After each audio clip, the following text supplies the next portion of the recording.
Hello everyone, welcome to class IS academy. இன்னைக்கு நம்ம என்ன டாபிக் பார்க்க போகிறோம் அப்படின்னு பார்த்தீங்கன்னா, நேச்சர் ஆஃப் இந்தியன் எக்கானமியில் contribution of Indian economic thinkers தான் பார்க்க போகிறோம். ஸோ ஆல்ரெடி நம்ம இந்தியன் எக்கானமியோட எல்லா கேரக்டரிஸ்டிக்ஸுக்குமே பார்த்தோம். இப்போ இந்தியன் எக்கானமி ரிலேட்டடாக இந்தியன் எக்கனாமிக் திங்கர்ஸ் என்னென்ன மாதிரியான கருத்துக்கள் எல்லாம் முன் வச்சிருக்கிறாங்க, அதில் அவங்களுடைய கான்ட்ரிபியூஷன்ஸ் என்னென்ன அப்படிங்கிறத நம்ம பார்க்கலாம்.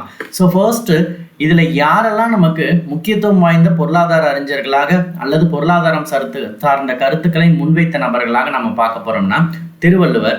ஸோ பல கருத்துக்கள் நமக்கு திருவள்ளுவரால் முன்மொழியப்பட்டிருக்குது. அதே மாதிரி Mahatma Gandhi, Jawaharlal Nehru, B.R. Ambedkar, J.C. Kumarappa, V.K.R.V. Rao மற்றும் அமர்த்தியா சென். ஸோ இவங்க எல்லாருமே பார்த்தீங்க அப்படின்னா பொருளாதாரம் சார்ந்து மிக முக்கியமான கருத்துக்களை பதிவு செய்த அறிஞர்களாக கருதப்படுகிறார்கள். இவங்க என்னென்ன மாதிரியான விஷயங்கள்லாம் சொல்லியிருக்கிறாங்க அப்படிங்கிறத நம்ம பார்ப்போம். ஃபர்ஸ்ட் பார்த்தீங்கன்னா நமக்கு திருவள்ளுவர். ஸோ திருவள்ளுவர் பார்த்தீங்க அப்படின்னா பொருளாதாரம் சார்ந்து மிக முக்கியமான கருத்துக்களை எல்லாத்தையுமே அவருடைய திருக்குறள் மூலியமாக என்ன பண்ணியிருக்கிறாரு, நமக்கு காலத்தால் அழியாத பொருளாதார கருத்துக்கள் அவரால் முன்மொழியப்பட்டிருக்குது. ஸோ அவருடைய கருத்துப்படி வள்ளுவரனுடைய பொருளாதார கருத்துக்கள் எல்லாமே பார்த்தீங்க அப்படின்னா அவருடைய இரண்டாம் பகுதியான பொருட்பாலில் நமக்கு வழங்கப்பட்டிருக்குங்க. இந்த பொருட்பால் முழுக்க பார்த்தீங்க அப்படின்னா செல்வம் அப்படிங்கிற ஒரு விஷயத்தை சார்ந்ததாக தான், அது சம்பந்தப்பட்ட கருத்துக்களை தான் நமக்கு என்ன பண்ணும், முன்வைக்கக்கூடிய வகையில இருக்கும் அப்படின்னு பார்ப்போம். சரிங்களா? எவ்வளவுதான் மிக முக்கியமான கருத்துக்கள் பல அறிஞர்களாலும் நமக்கு வழங்கப்பட்டிருந்தாலும் சங்க காலம் முதல் சங்க காலத்திலேயே நமக்கு திருவள்ளுவர் அளித்த இந்த கருத்துக்கள் அப்படிங்கிறது மிக முக்கியமானதாக கருதப்படுதுங்க. சரிங்களா? அப்ப மிகப்பெரிய வள்ளுவரினுடைய கருத்துக்கள் எல்லாமே பார்த்தீங்க அப்படின்னா நமக்கு அடிப்படையான செல்வத்தினுடைய முக்கியத்துவத்தை விளக்கக்கூடிய வகையில் இருக்குது அப்படின்னு பார்ப்போம். அதே மாதிரி திருவள்ளுவர் பார்த்தீங்க அப்படின்னா ஒரு நாட்டினுடைய வளர்ச்சி அல்லது ஒரு நாட்டினுடைய மேம்பட்ட நிலை எதையான அடிப்படையை கொண்டது அப்படின்னு பார்த்தீங்கன்னா மழையை அடிப்படையாக கொண்டதுன்னு சொல்லுவாருங்க. அதாவது உயிர்கள் எல்லாமே வாழ்வதற்கான அடிப்படை ஆதாரம் அப்படின்னு பார்த்தீங்கன்னா மழை தான்.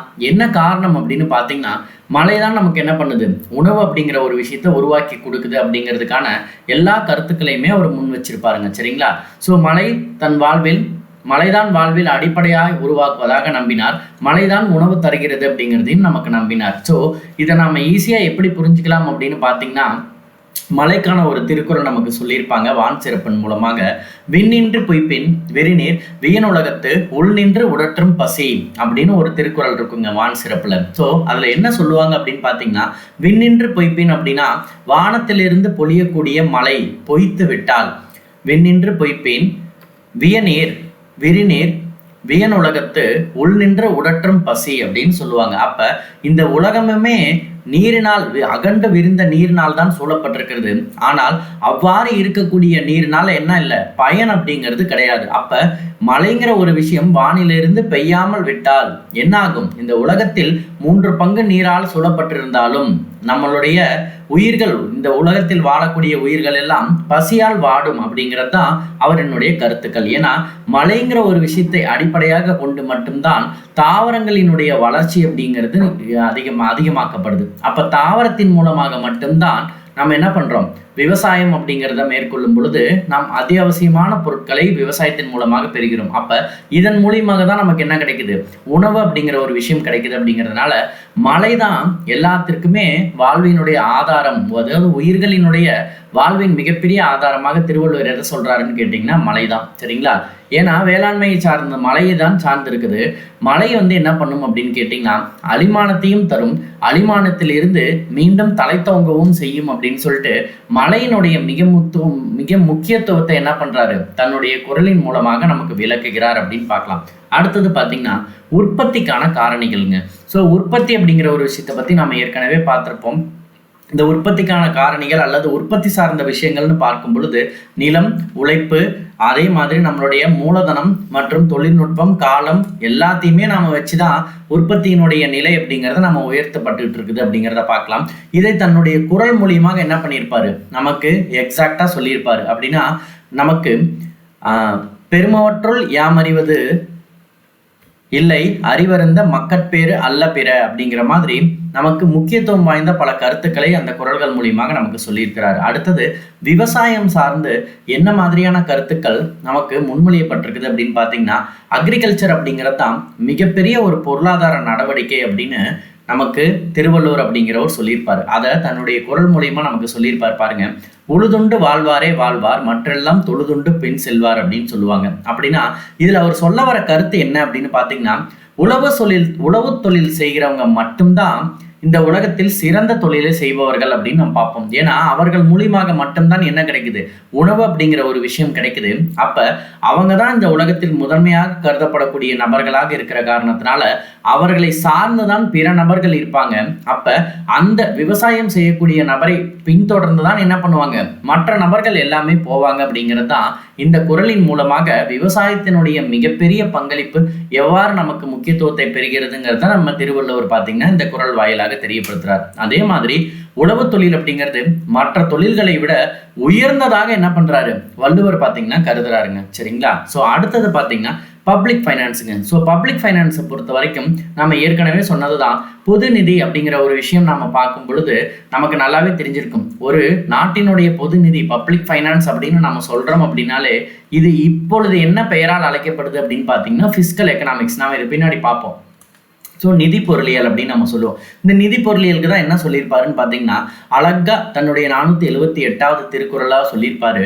ஆகாறு அளவிட்டதாயினும் கேடில்லை, போகாறு அகலா கடை அப்படின்னு சொல்லியிருப்பாரு இந்த பொது நிதி சார்ந்து. அப்படின்னா ஆகாறு அளவிட்டதாயினும் கேடில்லை அப்படின்னா பொருட்கள் வருகின்ற வழி குறைவாக இருந்தாலும் என்ன பிரச்சனை இல்லை, நமக்கு எந்த விதமான பாதிப்புகளும் அதிகமாக ஏற்படாது. ஆனால் நாம் செலவீனங்கள், போகாறு அகலா கடை, பொருட்கள் நாம் மேற்கொள்ளக்கூடிய செலவீனங்கள் அதிகமாக இருக்க கூடாது. அப்படி இருந்துச்சு அப்படின்னா அது நமக்கு பாதிப்பை தரும் அப்படிம்பார். அப்ப வருவாயை உருவாக்குதல், வருவாயை சேகரித்தல், வருவாய்க்கான நிர்வாகத்தினை மேற்கொள்ளுதல் மற்றும் பொது செலவு எப்படியெல்லாம் நம்ம மேற்கொள்ள வேண்டும் அப்படிங்கிற எல்லா கருத்துக்களுமே பார்த்தீங்க அப்படின்னா நமக்கு திருவள்ளுவரால் முன்மொழியப்பட்டிருக்குதுங்க. அப்ப இதன் வாயிலாக அவரு வருவாயினுடைய உருவாக்கத்திற்கு என்னெல்லாம் செய்ய வேண்டும், வருவாயை எவ்வாறு நாம் பெற வேண்டும், வருவாயை எவ்வாறு நிர்வகிக்க வேண்டும், நாம் மேற்கொள்ளக்கூடிய செலவினங்கள் எவ்வாறு இருக்க வேண்டும் அப்படிங்கிற எல்லா கருத்தையுமே நமக்கு திருவள்ளுவர் பார்த்தீங்கன்னா தன்னோட குறள் மூலியமாக சொல்லியிருப்பாருங்க. அடுத்தது பப்ளிக் எக்ஸ்பெண்டிச்சர். ஒரு நிலையான சமநீதி நிலையை எவ்வாறு வள்ளுவர் விளக்குகிறார் அப்படின்னு பார்த்தீங்கன்னா, பாதுகாப்பு கொடுத்தல், பொதுப்பணிகள் மற்றும் சமூக பணிகள். அப்ப வள்ளுவர் பார்த்தீங்க அப்படின்னா நமக்கு கொடுக்குற ஒரு பேலன்ஸ்டு பட்ஜெட், சமநிலை அறிக்கை அப்படிங்கிறது என்ன அப்படின்னு பார்த்தீங்கன்னா, சில முக்கியமான தருணங்களில் நாம் மேற்கொள்ளக்கூடிய கொள்கைகள், நிதிநிலை சார்ந்து நாம் மேற்கொள்ளக்கூடிய கொள்கைகள் எதை சார்ந்ததாக இருக்கணும் கண்டிப்பாக அப்படின்னு பார்த்தீங்கன்னா, நாட்டு மக்களினுடைய பாதுகாப்பு, மக்களுக்கு நாம் வழங்க வேண்டிய பொதுத்துறையான பணிகள், அது மட்டும் இல்லாம மக்களுக்கு நாம் வழங்க வேண்டிய சமூக பணிகள் குறித்து கண்டிப்பாக இருக்கணும். அப்படிங்கிறது நாம் செலவினங்களை கண்டிப்பாக செய்ய வேண்டும் அப்படிங்கிறது வள்ளுவருடைய கருத்துக்கள்ங்க. சரிங்களா? அதே மாதிரி எக்ஸ்டர்னல் அசிஸ்டன்ஸ், வெளிநாட்டு உதவி அப்படிங்கிற ஒரு விஷயத்தை பொறுத்த வரைக்கும் நாம் இதெல்லாம் பார்ப்போம். பப்ளிக் டெப்ட், அதாவது ஃபிஸ்கல் எக்கனாமிக்ஸ்ல பப்ளிக் டெப்ட்னு ஒரு கான்செப்ட் நமக்கு வரும், பொது கடன் அப்படின்ட்டு. இதை இன்டர்னல் டெப்ட், எக்ஸ்டர்னல் டெப்ட், உள்நாட்டு கடன், வெளிநாட்டு கடன் அல்லது வெளிநாட்டு நிறுவனங்களின் மூலமாக பெறப்படக்கூடிய கடன் அப்படின்னு. ஆக்சுவலா திருவள்ளுவர் பார்த்தீங்க அப்படின்னா இந்த வெளிநாட்டு உதவி அப்படிங்கிற ஒரு விஷயத்த பெருமளவு ஆதரிக்கவே இல்லைங்க. அவர் என்ன சொல்றாரு அப்படின்னு பார்த்தீங்கன்னா, நாம எக்காரணத்தை கொண்டும் என்ன பண்ணக்கூடாது, வெளிநாடுகளிலிருந்து நாம உதவிகளை பெறக்கூடாது. இதை தான் நமக்கு என்ன சொல்லுவார் அப்படின்னு பார்த்தீங்கன்னா, நாடென்ப நாடா வளர்த்தன நாடு, நாடல்ல நாடு வளர்ந்தனும் நாடு அப்படின்னு சொல்லிட்டு தன்னிறைவை பெறக்கூடிய பொருளாதாரம் அப்படிங்கிறது நம் நாட்டில் நிலவ வேண்டும். அப்ப செல்ஃப் சஃபிஷியன்ட் எக்கானமி, இதை நம்ம சிம்பிளா சொல்லலாம், தன்னிறைவு பெற்ற பொருளாதாரத்தை தான் என்ன சொல்றாரு நமக்கு வலியுறுத்துகிறார். அப்ப பிற நாடுகளிலிருந்து பெறப்படக்கூடிய அந்த உதவி அப்படிங்கிறது நம் நாட்டினுடைய நிலையை கீழ்நிலைக்கு கொண்டு போய்கிட்டே இருக்கும். அதாவது வளர்ந்த நாட்டிற்கான அடையாளமாக அது கருதப்படாது. அப்ப நம் நாடு என்னாகும், வளர்ச்சியில் குறைந்து கொண்டே செல்லும். அப்படிங்கிறது தான் வெளிநாட்டு உதவியின் மூலமாக நம் நாடு வளர்ச்சி அடைந்த நிலையை பெறாது. அப்படிங்கிறதுக்காக தான் எக்ஸ்டர்னல் அசிஸ்டன்ட் அப்படிங்கிறத எதிர்க்கக்கூடிய ஒரு கருத்தாக திருவள்ளுவர் முன்வைக்கிறாருங்க. சரிங்களா? நெக்ஸ்ட் பார்த்தீங்க அப்படின்னா, Valluvar considers freedom from hunger as one of the fundamental freedoms that should be enjoyed by every citizen. அதாவது வறுமை மற்றும் பிச்சை எடுத்தல் அப்படிங்கிற ஒரு விஷயத்தை பொறுத்த வரைக்கும் பாருங்க, பசி கொடுமையிலிருந்து பெறும் விடுதலையே ஒவ்வொரு மனிதனும் பெறக்கூடிய அடிப்படை சுதந்திரம் என்றும் அனைத்து குடிமகனும் அதனை அனுபவிக்க வேண்டும் என்று கருதினார். அப்ப வறுமைங்கிற ஒரு விஷயம் எவ்வளவு பெரிய கொடுமையானது அப்படிங்கிறது நமக்கு தெரிஞ்சிருக்கும் இல்லைங்களா? ஸோ பசி கொடுமையிலிருந்து ஒருத்தருக்கு நாம கொடுக்கக்கூடிய விடுதலை அப்படிங்கிறது தான் அவங்களுக்கு நாம கொடுக்க வேண்டிய அடிப்படை சுதந்திரம், அல்லது அவங்க அதை மட்டும்தான் எதிர்பார்ப்பாங்க, அதுதான் அவங்க அனுபவிக்க வேண்டிய ஒரு விஷயமாக இருக்கணுங்கிறது தான் நம்ம திருவள்ளுவரினுடைய கருத்துக்கள்ங்க. சரிங்களா? அடுத்தது செல்வம் அப்படிங்கிற ஒரு விஷயத்தை பொறுத்த வரைக்கும் செல்வம் அப்படிங்கிறதுக்கான ஒரு வரையறை அப்படின்னு பார்க்கும் பொழுது வாழ்வதற்கான வழிதானே தவிர அது இலக்கல்ல அப்படிங்கிற கருத்தையும் அவர் முன்வைக்கிறாருங்க. சரிங்களா? செல்வம் சிறந்த மதிக்கத்தக்க வகையிலேயே என்ன பண்ண வேண்டும், ஈட்டப்பட வேண்டும் அப்படிங்கிற கருத்தை முன்வைக்கிறார். So it can be acquired a great fortune by noble and honorable means. அப்ப நாம் ஒருவரை ஏமாற்றியோ அல்லது வேறு ஒருவரினுடைய செல்வத்திற்கோ நாம் என்ன பண்ணக்கூடாது, ஆசைப்படக்கூடாது. ஸோ சிறந்த மதிக்கத்தகுந்த வழியில் மட்டும்தான் நம்மளுடைய செல்வம் என்ன பண்ண வேண்டும், நாம ஈட்டப்பட வேண்டும் அப்படிங்கிறது தான் அவர் சொல்லக்கூடிய கருத்துக்கள்ங்க. சரிங்களா? அப்ப ஒரு செல்வத்தை பெறுவதற்கான பல வழிமுறைகளை நமக்கு இதன் வாயிலாக அவர் வெளிப்படுத்துறார். சரிங்களா? அது மட்டும் இல்லாம செல்வத்தை பதுக்கி வைப்பது பயனற்று போகும் என்கிறார். நமக்கு தெரிஞ்சிருக்கும், நாய் பெற்ற தெங்கம்பலம் அப்படிங்கிறத வச்சு சொல்லியிருப்பாங்க. நாய் பெற்ற தெங்கம்பலமும் உலோபியிடம் உள்ள செல்வமும் யாருக்கும் பயன்படாமல் போகும் அப்படின்னு சொல்லுவாங்க. அதே மாதிரிதான் செல்வத்தை பதுக்கி வைத்தல் அப்படிங்கிறத அவரு வலியுறுத்தவே கிடையாது. அதே மாதிரி அவரை பொறுத்தவரையில் தொழில்தான் உண்மையான செல்வம் அப்படின்னு சொல்றாரு. அதில் உழைப்புதான் மிகப்பெரிய வளம் அப்படிங்கிற கருத்தையும் அவர் முன்வைக்கிறாருங்க திருவள்ளுவர். சரியா? அப்ப செல்வம் சார்ந்த விஷயங்கள் நமக்கு எப்படி இருக்க வேண்டும் அப்படிங்கிற கருத்துக்களும் திருவள்ளுவரால் முன்மொழியப்பட்டிருக்குதுங்க. அடுத்தது ஒரு நலம் பேணும் அரசுங்க. ஸோ வெல்ஃபேர் ஸ்டேட் அல்லது மாடர்ன் ஸ்டேட். அப்ப 20வது செஞ்சுரிக்கு மேல ஒரு அரசினுடைய கடமை பார்த்தீங்க அப்படின்னா அதிக கடமையை பெற்றிருக்கிறது அப்படிங்கிறத நம்மளால புரிஞ்சிக்க முடியுது. அப்ப ஒரு நலம் பேணும் அரசு அப்படிங்கிறதுக்கான விளக்கத்தையும் திருவள்ளுவர் நமக்கு கொடுக்குறாரு.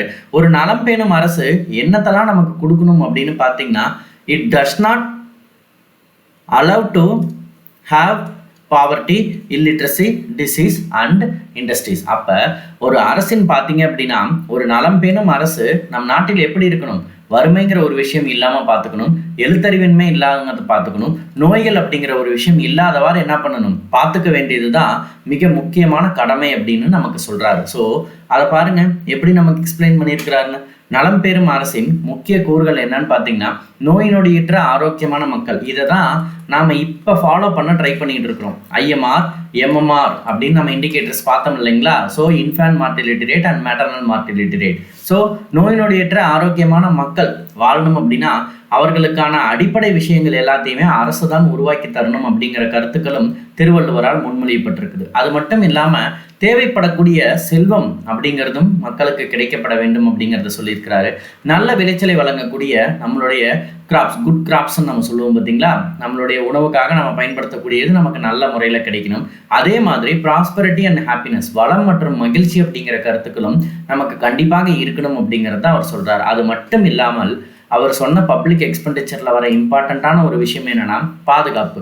மக்களுக்கான முழு பாதுகாப்பை அரசு என்ன பண்ணணும், கண்டிப்பாக உறுதி செய்ய வேண்டும் அப்படிங்கிற எல்லா கருத்துக்களையும் தான் நம்முடைய திருவள்ளுவர் அவர்கள் பார்த்தீங்க அப்படின்னா சங்ககால இலக்கியத்திலே என்ன பண்ணியிருக்கிறாரு, நம்மளுடைய திருக்குறளின் மூலமாக இந்த கருத்துக்களை எல்லாத்தையுமே நமக்கு முன் வச்சிருக்கிறாருங்க. சரிங்களா?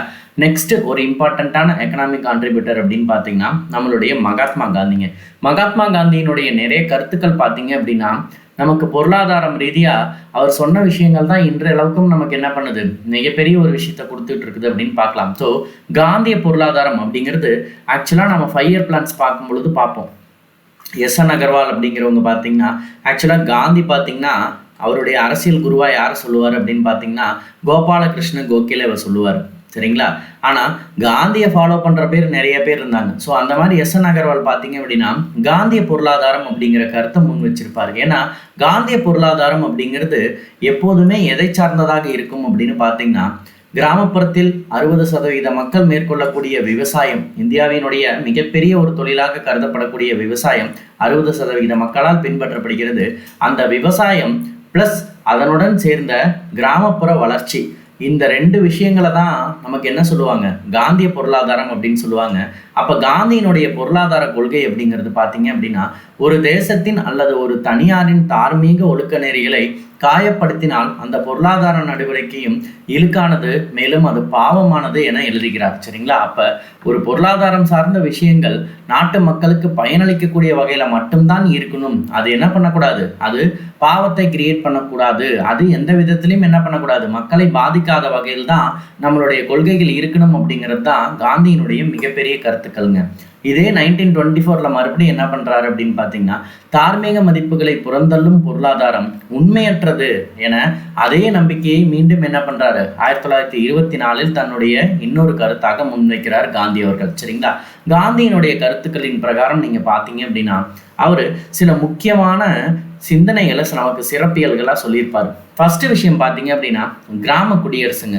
கிராம குடியரசு அப்படின்னா என்ன அப்படின்னு பாத்தீங்கன்னா, இந்தியா கிராமங்களில் தான் வாழ்கிறது அப்படிங்கிற ஒரு கருத்து காந்தியடிகளால் முன்வைக்கப்பட்டதுங்க. அப்ப இந்தியாவினுடைய ஒட்டுமொத்தமுமே ஒட்டுமொத்த இந்தியாவும் எங்க தான் இருக்குது அப்படின்னு காந்தியடிகள் சொல்றாரு அப்படின்னா, இந்தியா கிராமங்களில் தான் வாழ்கிறது அப்படிங்கிறத சொல்றாரு. அப்ப அவரினுடைய முழு கருத்துக்களுமே கிராமப்புற மேம்பாட்டினுடைய வளர்ச்சிக்காக மட்டுமே அவருடைய கருத்துக்கள் முன்வைக்கப்பட்டது அப்படிங்கிறது நம்ம பார்க்கலாம்.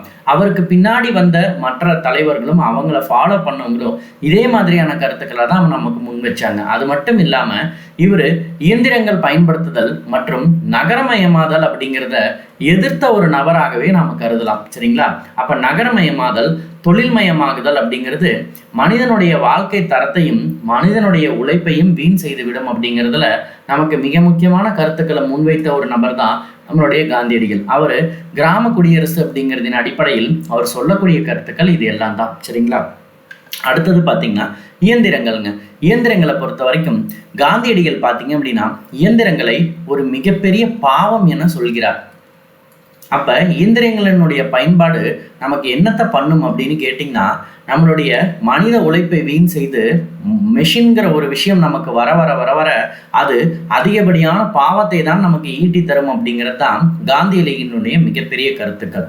மூணாவது பாத்தீங்கன்னா தொழில்மயமாகுதலுங்க. அப்ப காந்தியை பொறுத்த வரைக்கும் இந்த தொழில்மயமாகுதல் அப்படிங்கிறது மனிதனுடைய பணியை, அவனுடைய வாழ்வாதாரத்தை பாதிக்கக்கூடிய வகையில் என்ன பண்ணப்படுது, இந்த தொழில்மயமாகுதல் அப்படிங்கிறது இருக்கும். இது கண்டிப்பா நாட்டினுடைய வளத்தை என்ன பண்ணும், கண்டிப்பாக சுரண்டும். அப்ப எக்ஸ்பிளாய்டேஷன் கண்டிப்பாக நடக்கிறதுக்கு வாய்ப்பு இருக்குது அப்படிங்கிறதையும் தன்னுடைய கருத்துக்களாக முன் வச்சிருப்பாருங்க.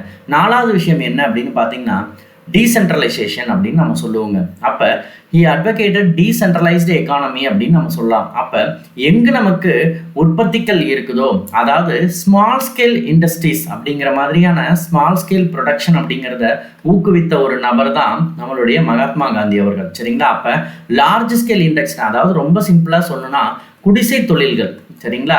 ஸோ பீப்புள்ஸ் ஹோம்லேயே என்ன பண்ணணும், ஸ்மால் ஸ்கேல் ப்ரொடக்ஷனாக மட்டும்தான் என்ன பண்ணணும், எல்லா விஷயங்களையும் உருவாக்கணும் அப்படிங்கிறதுல தெளிவாக இருந்த ஒரு பர்சன் அப்படின்னு நம்ம சொல்லலாம். அப்போ சென்ட்ரலைஸ்டான ஸ்கீம்ஸை நம்ம ஃபாலோ பண்ணாமல் அங்கங்கே இருக்கக்கூடிய மக்கள் அவங்களே என்ன பண்ணிக்கணும், லார்ஜ் நம்பர்ஸில் ஸ்மால் ஸ்கேலில் நம்ம என்ன பண்ணலாம், ப்ரொடக்ஷனை உற்பத்தி பண்ணலாம் அப்படிங்கிறது அவருடைய மிகப்பெரிய கருத்துக்கள்.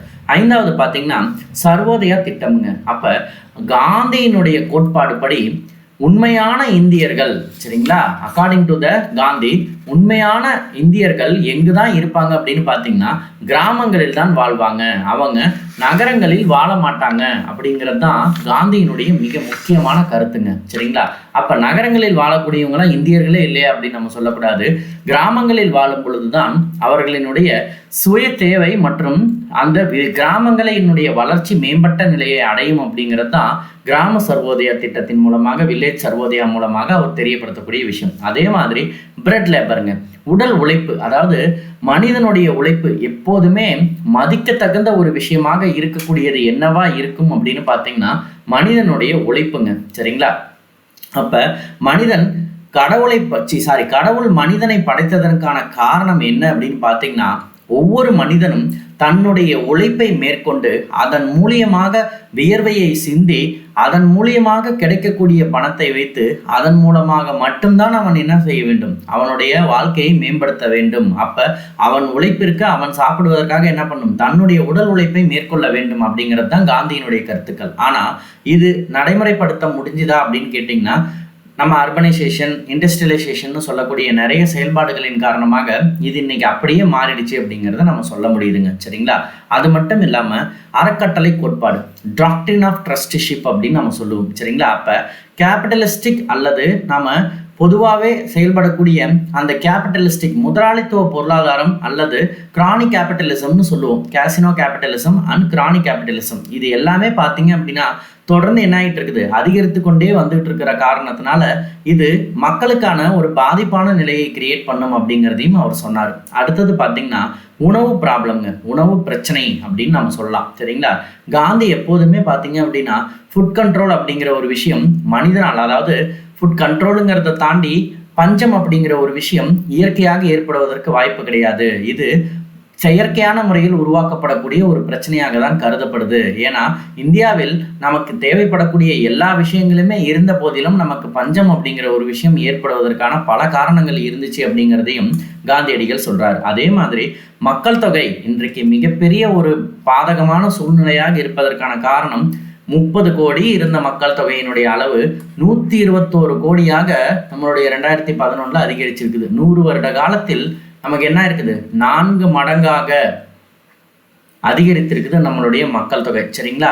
அப்ப காந்தி என்ன சொல்றாரு அப்படின்னு பாத்தீங்கன்னா, இந்த மக்கள் தொகையை கட்டுப்படுத்துவதற்கு நாம் குடும்ப கட்டுப்பாடு முறையை பின்பற்றக்கூடாது அப்படிங்கிறது தான் காந்தியினுடைய கருத்துக்கள். அப்ப இதை எப்படிதான் பண்ண முடியும்? அப்ப குடும்ப கட்டுப்பாடு திட்டம் எல்லாம் நடைமுறைப்படுத்துதல் அப்படிங்கிறது கண்டிப்பாக என்ன பண்ணாது, மக்கள் தொகையை கட்டுப்படுத்தாது. அதற்கு மாற்றாக என்ன பண்ணும், நமக்கு பெரிய பிரச்சனைகள் எல்லாம் கிரியேட் பண்ணும் அப்படிங்கிறது தான் அவர் சொன்ன கருத்துக்கள். அது கிட்டத்தட்ட உண்மையின் கூட நமக்கு இன்னைக்கு இருக்கக்கூடிய சூழ்நிலைகள் நமக்கு புரியுது. அப்ப எப்படிதான் மக்கள் தொகையை கட்டுப்படுத்துது? சுய ஒழுக்கம் மற்றும் பிரம்மச்சரியத்தை கடைபிடித்தல், இந்த 2 விஷயங்களை தான் மக்கள் தொகையினுடைய கட்டுப்பாட்டுக்காக தனி மனித ஒழுக்கம் மற்றும் பிரம்மச்சரியத்தை கடைபிடித்தல் அப்படிங்கிறதன் மூலமாக மட்டும்தான் நாம் மக்கள் தொகையை கட்டுப்படுத்த முடியும் அப்படிங்கிறது தான் காந்தியினுடைய மிகப்பெரிய கருத்துக்கள்ங்க. சரிங்களா?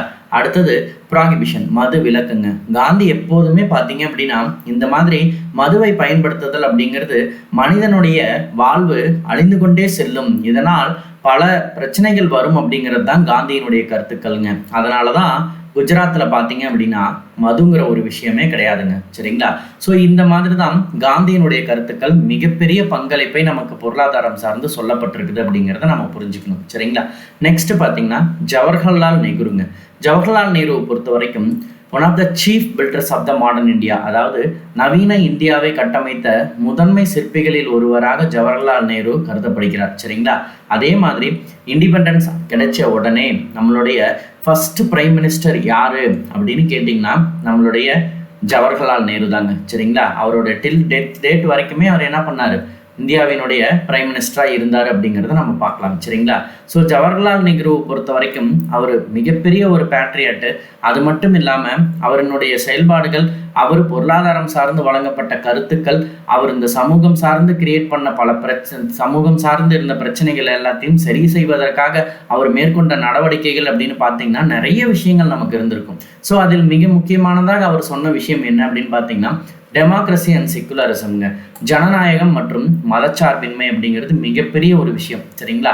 அப்போ ஜவஹர்லால் நேருவை பொறுத்த வரைக்கும் எப்போதுமே டெமோக்ரஸிங்கிற ஒரு விஷயத்துல மிக முக்கியமான நம்பிக்கை கொண்டிருக்கக்கூடிய ஒரு நபருங்க. சரிங்களா? அப்ப மக்கள் எல்லாருக்குமே பேச்சுக்கான சுதந்திரம் கண்டிப்பாக வழங்கப்பட்டிருக்க வேண்டும், வாக்களிக்கும் உரிமையை அவர்கள் பெற்று இருக்க வேண்டும், அதே மாதிரி சட்டத்தின்படிதான் ஆட்சி அப்படிங்கிறது நடைபெற வேண்டும், பாராளுமன்ற முறைப்படிதான் ஆட்சி நிர்வாகம் அப்படிங்கிறது இருக்கணும்.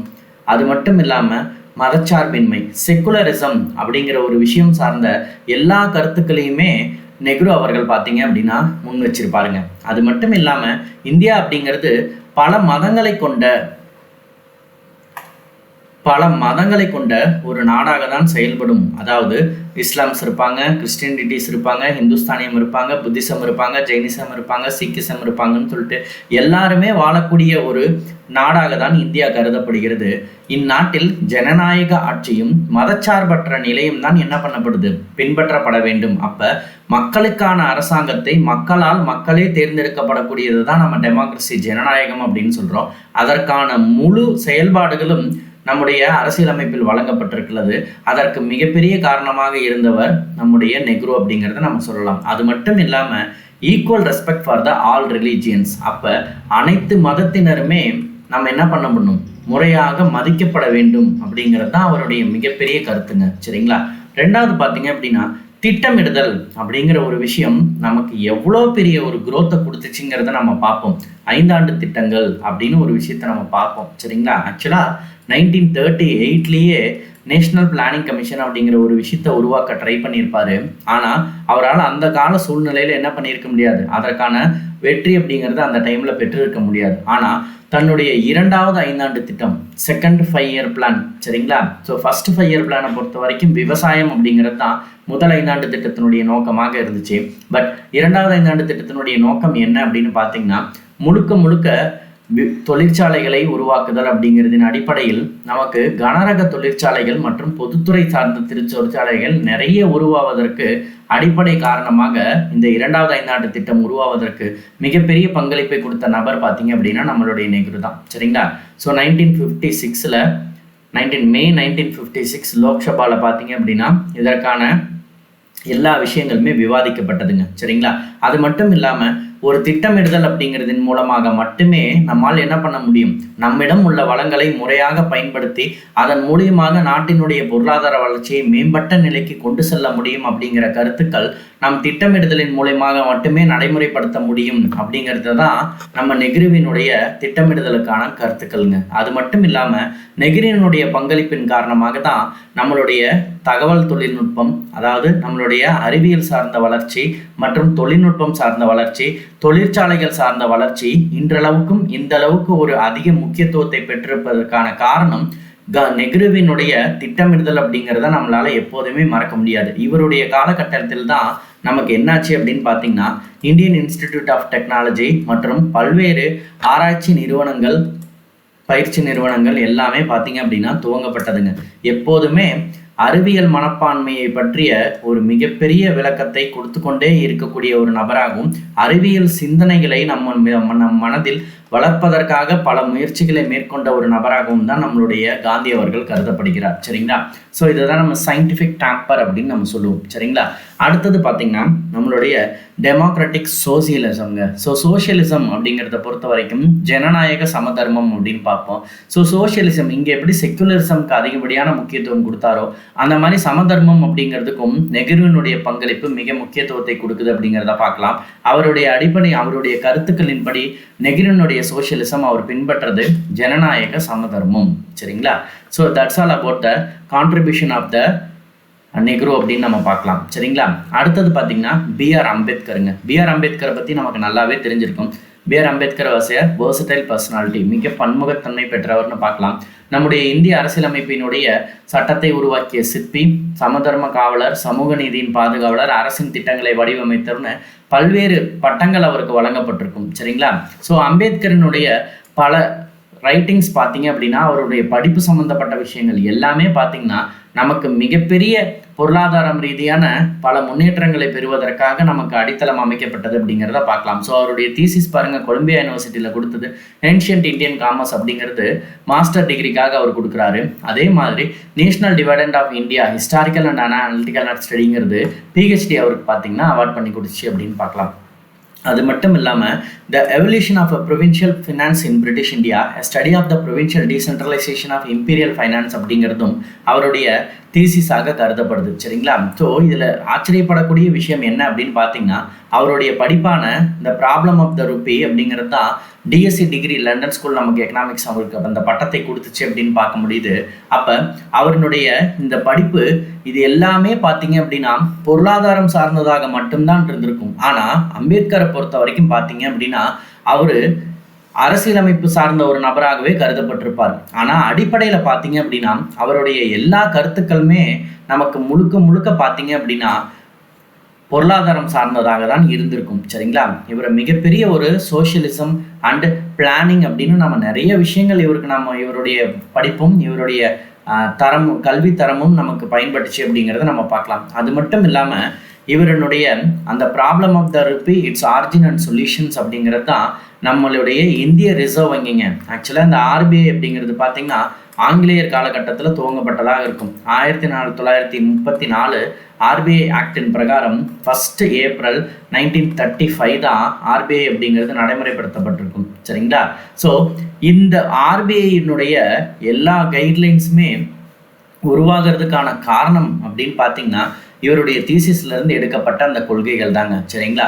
ஸோ அம்பேத்கரை பொறுத்த வரைக்கும் அவருடைய கருத்துக்கள் பார்த்தீங்க அப்படின்னா நிதி பொருளாதாரம் சார்ந்ததும் கருத்துக்கள் முன்மொழியப்பட்டிருக்கும், விவசாயம் சார்ந்ததும் அவருடைய கருத்துக்கள் முன்மொழியப்பட்டிருக்கும், ஜாதி பொருளாதாரத்திற்கும் அவருடைய கருத்துக்கள் முன்மொழியப்பட்டிருக்கும், சோசியலிசம்க்கும் அவருடைய கருத்துக்கள் முன்மொழியப்பட்டிருக்குங்க. சரிங்களா? நிறைய ஒர்க்கு அம்பேத்கரால் மேற்கொள்ளப்பட்டது எல்லாமே பார்த்தீங்கன்னா எந்த காலகட்டத்தில் இருக்கும் நிதி சார்ந்து அப்படின்னு பார்த்தீங்கன்னா 1913 டு 1923 காலகட்டங்க. சரிங்களா? ஸோ இவருடைய எல்லா செயல்பாடுகளுமே பார்த்தீங்க அப்படின்னா பொருளாதாரம் சார்ந்து மிக முக்கியமான பங்களிப்பை கொடுத்துச்சு அப்படிங்கிறத பார்க்கலாம். சரிங்களா? அதே மாதிரி 1918 அம்பேத்கர் பப்ளிஷ் பண்ண ஒரு பேப்பர் பார்த்தீங்க அப்படின்னா small holding in India and the remedies அப்படின்னு சொல்லக்கூடியது வெல்த் ஆஃப் நேஷனை வந்து ரெப்ரசன்ட் பண்ண மாதிரியே ஒரு விஷயங்கள் வந்து பார்த்தீங்க அப்படின்னா அவர் விவசாயம் சார்ந்து சொல்லப்பட்ட கருத்துக்களாக அக்காலகட்டத்தில் கருதப்பட்டதுங்க. சரிங்களா?